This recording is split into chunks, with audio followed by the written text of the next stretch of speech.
Let's start with the big daddy of them all, the Executor-class Star Dreadnought. At 19,000 meters long, the Executor-class was the largest model of Star Destroyer ever built by the Galactic Empire. That's almost 12 miles of pure, unadulterated I'm better than you energy floating through space. The most famous of these was, of course, the Executor itself, Darth Vader's personal flagship. First seen terrorizing the Rebel Alliance in The Empire Strikes Back, the Executor served as Vader's mobile command center during the Battle of Hoth and the subsequent chase of the Millennium Falcon. The ship was essentially Vader's flying fortress of doom, complete with enough firepower to level continents and a meditation chamber where he could brood about sand and peace. But here's the thing about the Executor. For all its impressive size and firepower, it met one of the most embarrassing ends in Star Wars history. During the Battle of Endor, an A-Wing piloted by Arvel Krynid crashed into the command bridge, causing the vessel to lose control and crash into the second Death Star. That's right, folks, a ship worth more than the GDP of several star systems was taken down by essentially a space mosquito. Talk about a design flaw. The Executor wasn't alone in its class though. Rebel Alliance intelligence estimated that the Empire had more than a dozen super star destroyers, including the Annihilator, the Arbitrator, and the Ravager. Each of these ships had their own dramatic stories and equally dramatic endings, because apparently nobody in the Star Wars universe knows how to properly ensure their multi-trillion credit investments. Speaking of the dramatic endings, let's talk about the Ravager. This Executor Class beast served as a command ship for the Imperial forces during the Empire's last stand. By 5 ABY, the Ravager was commanded by Fleet Admiral Gallius Rax, though Grand Admiral Rae Sloane considered it her command ship. The Ravager's story is particularly tragic because it represents the Empire's final grasp at relevance. During the Battle of Jakku, yes, the same Jakku where Rey would later scavenge for portions, the Ravager was destroyed when the New Republic Starhawk-class battleship Concord used its powerful tractor beam to drag the Superstar Destroyer down to Jakku's surface. Imagine being the crew on that ship. You're sitting in your massive, supposedly invincible fortress, and suddenly some upstart New Republic ship essentially says, "Get over here!" like Scorpion from Mortal Kombat, and yanks you into the desert. The Ravager's wreckage would become part of the massive ship graveyard that Rey explores decades later, proving that even the mightiest warships eventually become jungle gyms for scavengers. Now, here's where things get weird, and by weird, I mean absolutely hilarious. The Annihilator, another Executor-class superstar destroyer, didn't meet its end in a blaze of glory. Instead, it was taken over by pirates led by Eliodi Marakavenya, and rechristened as Liberty's Misrule, becoming the capital of a pirate state called the Sovereign Latitudes of Marakavenya. Let that sink in for a moment. Pirates stole a superstar destroyer. That's like a street gang somehow acquiring an aircraft carrier and declaring themselves a sovereign nation. The sheer audacity is almost admirable. In an effort to curry favor with the New Republic, Eliodi even used the Liberty's Misrule to attack 3 Imperial second-class star destroyers fleeing Jakku. Nothing says we're legitimate now, quite like using your stolen superweapon to beat up your former employees. If you thought the Executor's death was embarrassing, wait until you hear about the Arbitrator. This poor Executor-class ship met its end not through enemy fire or dramatic betrayal, but through what amounts to a cosmic typo. The Arbitrator accidentally jumped into a black hole due to Arena's hyperspace coordinates while trying to evade New Republic ships. That's right, they essentially put the wrong coordinates into their space GPS and jumped straight into a black hole. It's like trying to escape the cops by accidentally driving into the Grand Canyon. The entire crew's last thoughts were probably, wait, this doesn't look like the Outer Rim. Now we're getting into the really spicy territory. The Eclipse was supposedly Emperor Palpatine's personal superstar destroyer, and this is where canon and legend start to diverge in fascinating ways. In canon, the Eclipse's story is shrouded in mystery. Grand Admiral Sloane discovered that reports of its destruction by the New Republic didn't match the vessel's black box recording. The ship had essentially vanished from Imperial records. Sloane later traveled into the unknown regions with Brendol Hux, Armitage Hux, yes, that Hux's dad, and Rax's child soldiers, where they rendezvoused with the Eclipse in uncharted space. What happened after that? Canon hasn't told us yet. The Eclipse simply disappeared into the unknown regions, leaving us with one of the biggest unanswered questions in Star Wars naval history. It's like the ship decided to ghost everyone and hasn't been seen since. For all we know, it's still out there somewhere, waiting to make a dramatic return. Alright, now let's venture into Legends territory, the old expanded universe that Disney decanonized in 2014. If you thought canon super star destroyers were ridiculous, Legends said, hold my blue milk and watch this. In this alternate continuity, things got absolutely wild with ship designs that make the canon vessels look positively reasonable. Fair warning, everything from here on is not part of the current Star Wars canon, but it's still fascinating to see what creative madness the EU authors came up with when given free rein to design the Empire's most ludicrous vessels. The Legends versions of the Eclipse class was a completely different beast. At 17.5 kilometers long, the Eclipse class had a black hull design to inspire dread and hopelessness in every opponent. Because apparently a ship the size of a city wasn't intimidating enough without the goth aesthetic. But here's the kicker. The main weapon of the Eclipse was its spine-mounted super laser, powerful enough to render worlds uninhabitable.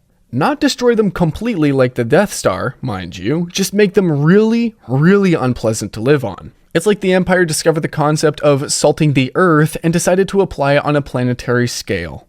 The Eclipse served as the reborn Emperor Palpatine's flagship during Operation Shadowhand because when you come back from the dead, you need to make an entrance. The first Eclipse was destroyed over Dasucha V, but because the Empire never learned the concept of quit while you're behind, they built the Eclipse II.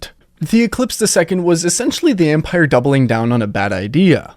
It was slightly different than its predecessor, with different thrusters and a command bridge towered directly over the super laser, because nothing says, shoot here to win, quite like putting your command center right above your biggest gun. The Eclipse II met its end when Lando Calrissian and Wedge Antilles led a boarding party and R2-D2 overrode the ship's computer banks, sending it on a collision course with a galaxy gun. That's right, the same droid who helped blow up the first Death Star essentially said, I'll do it again, and crashed one super weapon into another. R2-D2, 2, Galactic Empire, 0. The Sovereign-class Super Star Destroyer was like the Eclipse's slightly smaller, less popular sibling. At 15,000 meters long, the Sovereign-class was designed to strengthen the Empire's navy for the foreseeable future. It featured 500 heavy laser cannons, 500 turbo laser batteries, 75 ion cannons, 100 tractor beam projectors, and an axial super laser capable of destroying an entire planet.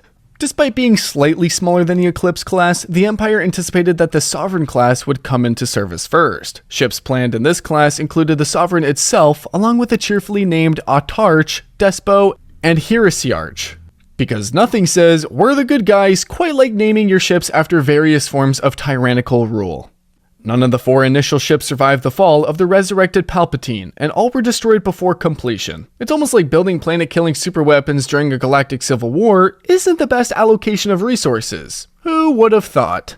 Here's possibly the weirdest Super Star Destroyer story of all. The Lusankya was an Executor-class ship with a twist. It was built in secret under the same name as the Executor and buried on Coruscant by the Emperor. Yep, you heard that right. They buried a 19-kilometer starship on Coruscant.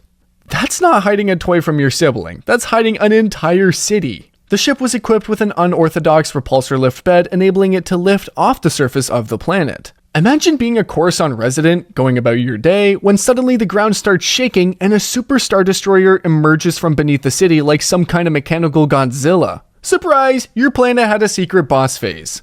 3 years after Endor, the ship fell under the command of Hyssein Isard and was later captured by forces aligned with the New Republic. It went on to serve the good guys, proving that with enough therapy and a change of management, even a Super Star Destroyer can turn its life around. Legend was absolutely littered with Super Star Destroyers, each with increasingly ridiculous names and fates. The Iron Fist served as Warlord Singe's flagship, because when you're a warlord, subtlety is for people without planet-killing warships. The Razor's Kiss, the last major SSD commissioned by legitimate Imperial forces destroyed by the New Republic soon after launch from Kuat in 7.5 ABY. That's gotta be a record for shortest operational lifespan. The Reaper, commanded by Admiral Sen in Aram Sector, its fate varies depending on game outcomes. Either it's destroyed by Mon Calamari cruiser Liberty, or was destroyed by rebels. Scrodinger Super Star Destroyer, if you will. The Guardian, stationed in the Inner Rim before Endor, later recalled to defend Corellia. At least this one had a sensible job instead of chasing farm boys through asteroid fields. Now let's address the Bantha in the room. Why did these magnificent vessels keep failing spectacularly? Several factors contributed to the Super Star Destroyer curse. Number 1, crew requirements. Super Star Destroyers required a crew of at least 280,000 to operate. That's not a crew. That's a small city's worth of people. After the Empire started losing, finding 250,000 qualified people willing to serve on a giant target became increasingly difficult. Number 2, poor maneuverability. The New Republic took advantage of the ship's understaffed crew and poor maneuverability. Turns out, making your ship the size of Manhattan doesn't help with those tight turns in asteroid fields. Number 3, resource strain. Grand General Cassio Tog himself said, "How many superstar destroyers could we have made with the resources we threw into Tarkin's Folly? Even Imperial leadership recognized these ships were economic black holes." Number 4, symbolic value. These ships were as much about intimidation as effectiveness. But when your intimidation factor stops working because the rebels keep blowing up your intimidating things, maybe it's time for a new strategy. Number 5, design flaws. Putting your bridge in an exposed tower, having exhaust ports that lead to reactors, the Empire ship designers apparently never heard of redundancy or basic safety features. Beyond their tactical application, superstar destroyers served a crucial psychological role in the Empire's doctrine of rule through fear. The Eclipse's black hull was specifically designed to inspire dread and hopelessness. These ships were meant to be so overwhelming that systems would surrender at the mere rumor of their approach. This strategy worked until it didn't. The destruction of the Executor at Endor showed the galaxy that these titans could fall. Each subsequent loss chipped away at the Empire's aura of invincibility. By the time of Jakku, superstar destroyers had gone from symbols of unstoppable might to very expensive targets. While not technically called superstar destroyers, the First Order continued the tradition of bigger is scarier with ships like the Mega-class Star Dreadnought supremacy. At 13 kilometers wide, it was essentially a flying wing of death that served as Supreme Leader Snoke's mobile capital. And yes, it also got destroyed in a dramatic fashion, because some traditions never die. So, there you have it. Every superstar destroyer explained, from the iconic Executor to the mysterious Eclipse, from buried surprises to pirate capitals. These ships represent the Empire at its most ambitious and its most foolish. Vessels so powerful they could crack planets, yet so vulnerable they could be felled by a single starfighter or a navigation error.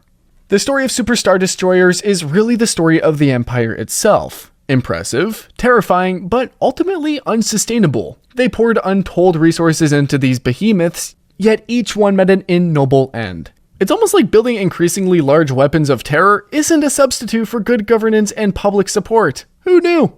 But hey, we got some amazing space battles out of it, and that shot of the Executor crashing into the Death Star remains one of the most satisfying moments in cinema history.